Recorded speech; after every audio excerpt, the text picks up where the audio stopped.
Welcome back. I had so much to say about starting your YouTube channel, which is why I had to divide the video into two. So, this is part two of the video. And in this aspect, I'm going to finish up from where I started from in the first video.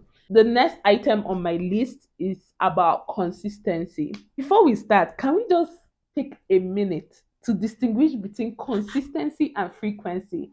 Because a lot of people might advise, don't get me wrong, I'm not saying their advice is not valid.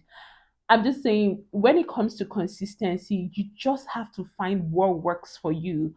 It's not about frequency. If you are only able to dedicate 5 hours a week, it means that within that 5 hours, you have to edit, you have to research, you have to script, you have to record, you have to upload, you have to write your descriptions, you have to find the right hashtags for your video. Come on, like, I have to factor in all the processes in producing a video.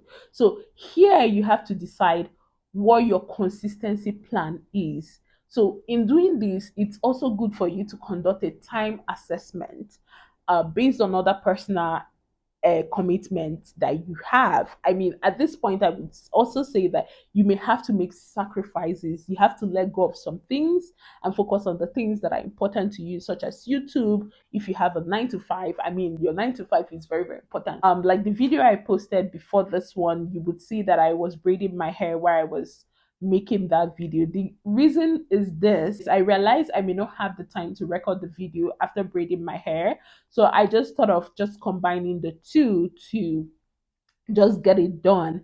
And this also brings me to a popular saying around I don't have time. No, you do have time. You just need to conduct a time audit to find time in between. You can find pockets of time maybe when you're commuting. This is also something that I practice a lot. Just find the time. You won't have the whole 1 hour at a stretch, but you can find 5-10 minutes here and there, and it would definitely add up. So, in terms of consistency, choose what works for you. If you are able to post once a week, great. If you're able to post twice a week, great. If you're able to post 3 times a week, that's also great. But you have to figure out how much time that you have and also measure it with other commitments you have. And also related to consistency, it's also like also linked to the next topic I'm going to talk about, which is to delegate. I mean, some people are busy, they may not have time to like edit videos or like script or conduct research. It's okay to delegate this task to other people. You can find freelancers to help you with that. I mean, there are platforms where you can find people such as LinkedIn, Fiverr, Upwork, Instagram. Some people also advertise their services on their website. I mean, there are different platforms, or you can also reach out to hiring agencies. They may have people on their list who they can recommend and you can work with. Just find a way to delegate your task, either by hiring a team or getting a family member or a friend to support you on the journey. The other thing I'm going to state, I think this should be the second thing I should have said earlier, is to enjoy the process. It's a process. It's a marathon. In fact, let me use that word. It's a marathon. So enjoy the process. Find things that make you happy along the way and just keep it going. I mean, like I stated earlier, it's a marathon. I'm looking in my notes. Another point that I have here is around being a generalist or niching down on YouTube. I mean, I don't have an answer to this because I have decided to take the approach of being a generalist. For now, I'm not niching down. I'm just sharing about the things that I'm interested in and the things that I just love. And I just want YouTube to be like a resource bank for me and for other people like me that may be interested in similar things. So on my channel, you will see me some days painting. On my channel, some days you will see me dancing around. Some days you will see me teaching. Some days you will see me braiding. And that's not to say that I won't niche down maybe in the future, but currently I have decided not to niche down because I just want to express my creativity and also allow people to learn from me and for us to enjoy the process. To wrap up this video, I will talk about organization. This is very, very important and very, very key. And I forgot to mention, as part of the tools and equipment you need an external hard drive. I learned this the hard way. At the beginning, I had issues with storage. I mean, I would record videos, to even edit it was a problem because I didn't have enough storage. I kept on deleting videos. It was so bad that some of the videos I recorded last summer, I had to delete all of them to make room for some videos that I needed to upload. So if you can at the beginning, I would recommend getting a new um, external hard drive. And if you have a phone that has um, a good amount of storage, that's great, because that way you can record your videos in 4K, and you can edit and then move your videos from your phone to the external hard drive. And this also brings us back to the point which I was talking about earlier, which is around organization. So once you have an external hard drive, I would recommend you open a folder basically for YouTube. And when you open the folder on YouTube, you can classify different folders under A roles, B roles. You can have a folder for your scripting, you can have a folder for your research, you can have a folder for your idea bank. Just want to document and to organize your folders and details of your videos in such a way that tomorrow, if you need to re-upload these videos, or if you need to go back to these files, it's not hard for you to find those items. So I mean, my description may be longer than expected, but that's my approach towards YouTube. I make sure that I got organized everything in a folder, and I learned in a hard way, and that's why I'm also highlighting it for you as well. Next idea that I have on my notes is to have an idea bank and to document your journey. It's very important for you to document your journey. And also, I think if you write and have a blog, you can also turn your blogs into video on the days that you're running out of ideas. But I think it is paramount for us to have an idea bank where we can go back to draw inspiration from, or to even pick out ideas that we can develop into a full video. So you can keep your idea bank either on your note app on your phone, or you can have a notebook with you every time you're moving around, but always make sure that you have a system to document and to write out ideas, because ideas may come even when you're doing things like taking a shower, cooking. Like you can also draw inspiration from things around you. So it's important for you to have an idea bank to document the process for you and just go with the flow.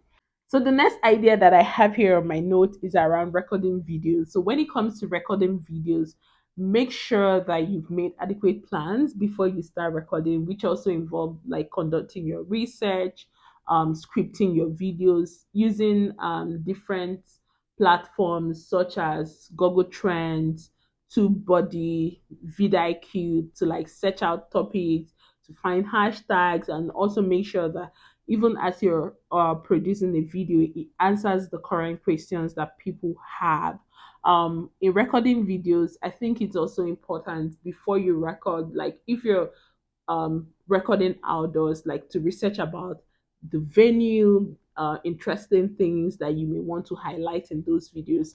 That way, you have a plan, and when you get to the location or where you start recording, it's just about execution. You don't want to be unprepared before you start recording your videos. So you want to be prepared ahead of time before you start recording, to make it easier for you, even for the editing process as well, because recording the video and editing are interlinked together. So I think it's important before you record your videos to plan, to think about the ideas, like the components of the video.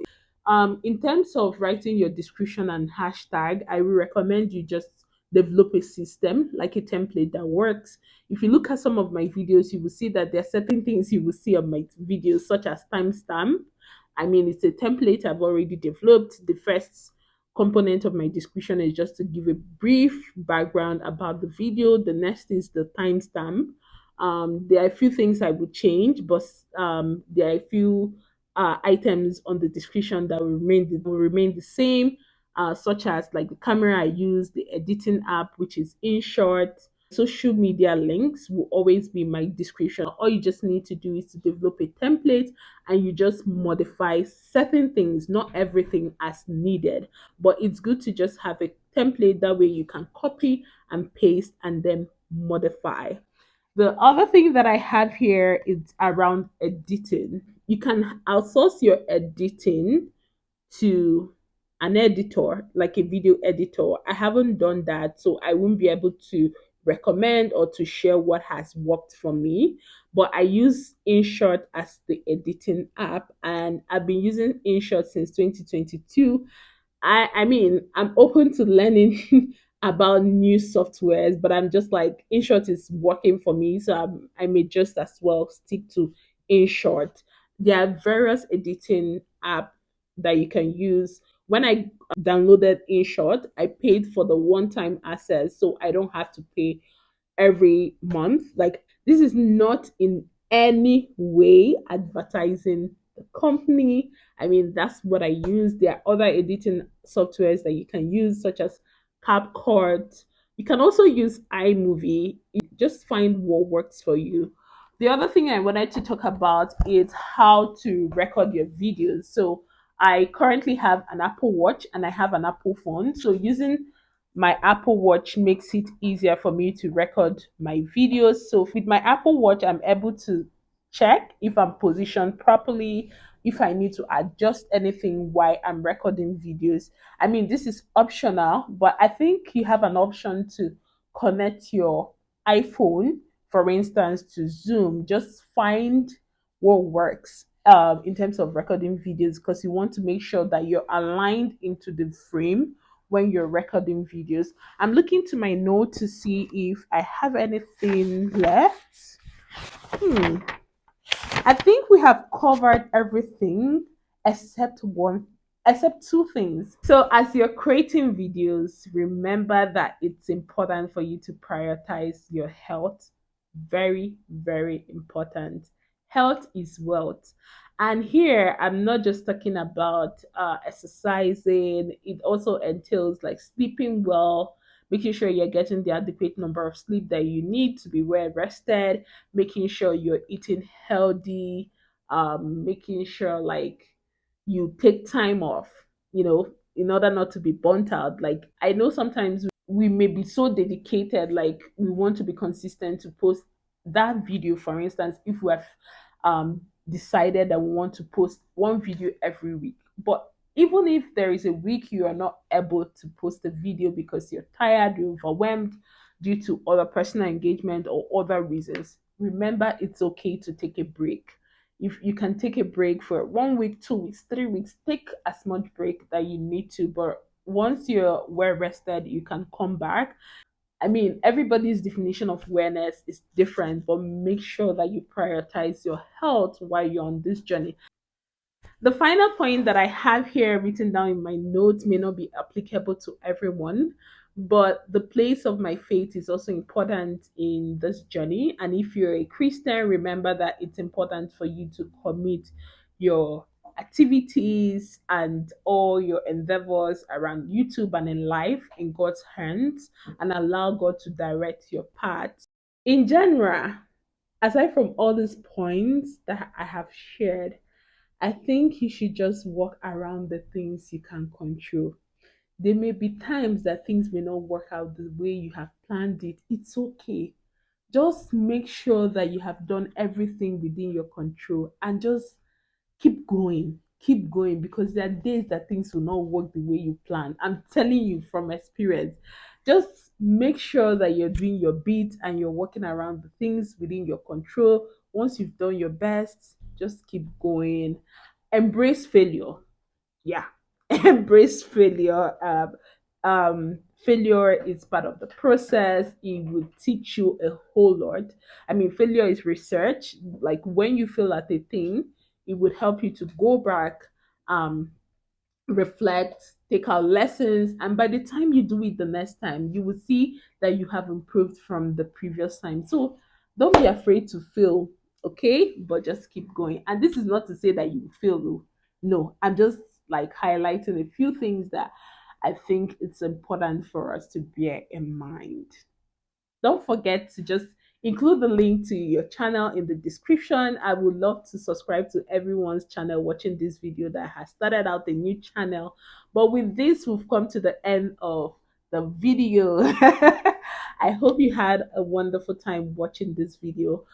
From time to time, I would like share more lessons based on my my experience being a YouTuber and also being consistent on YouTube. Don't forget that I'm here cheering you on. You can do it. Go start that project. You are already equipped for it. With that, I would say have a wonderful week. Stay blessed and be good. Bye.